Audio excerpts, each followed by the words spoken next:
Yo, what do we do here? Yo, what's going on, ups, undefeated parents, and also you teachers and leaders as well. Today we're going to talk about what we do here. If you've seen or heard, we've talked this week about why we do it, why I do it, and then how we do it through the Code of Warriors. If you haven't, stop in the name of love. Go back and watch those or listen to those. It will be helpful. If you are hearing this or you're watching this and you're not in the Undefeated Parents group, do me a favor, check the description, sign up for that because they always see it first. That's where all of the exclusive stuff drops first. Do that if you haven't. Anyway, what do we do here? If you haven't heard about the Undefeated program, here is the breakdown. So most of the members go through the Undefeated program. There are other options though as well. So the blueprint is a PDF that can be sent to you. It's a 3-month program. This is for people who don't mind going to the gym, but also want a very clear schedule to follow.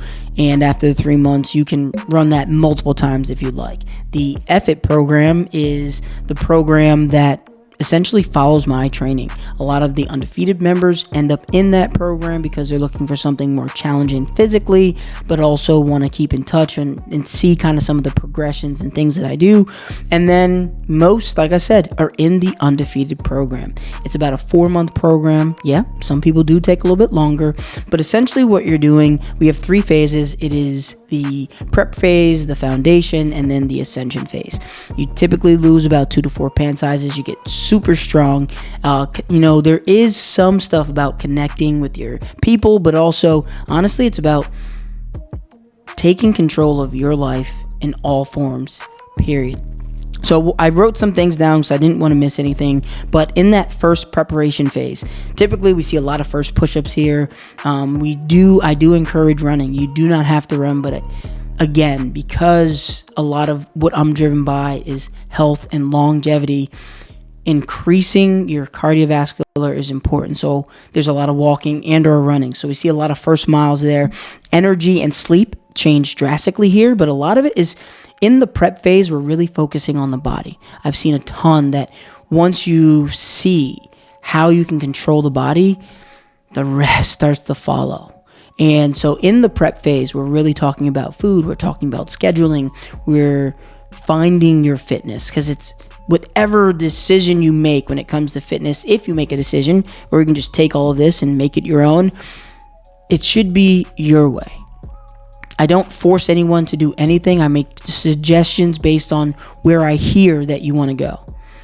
It's worked really well, but it really has to come down to you. So that first phase, that prep phase, is really about finding your fitness, taking control of not just your body, but also your schedule. Then we move into that foundation phase, usually around week 10. The foundation is really not just who we are, but who we want to become.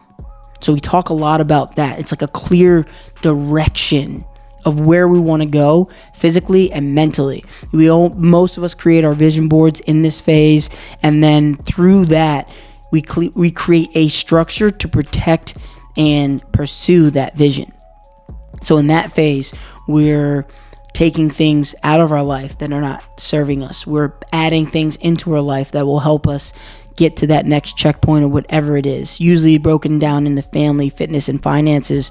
No, I'm not talking about your finances, but you set goals, whether it be houses or cars or just vacationing, things that cost money, and we pursue those things by creating a system that allows you to in a comfortable way. And also you get to know yourself in this phase. It's pretty crazy. And then the last phase is ascension. After we've got the clear direction of who we want to be and heading in that direction, and also the fitness direction, finding your fit, it usually takes off. And that's where we see a lot of the transformation. I did want to mention in that third phase, that ascension phase, that's where a lot of the strength kicks in. That's where we see a lot of the transformation, the confidence starts building, and it's set up that once you get through your 4 months, you can run that in perpetuity, right? So it's this idea that, you might need a little bit of help in the beginning, and then we learn how to walk,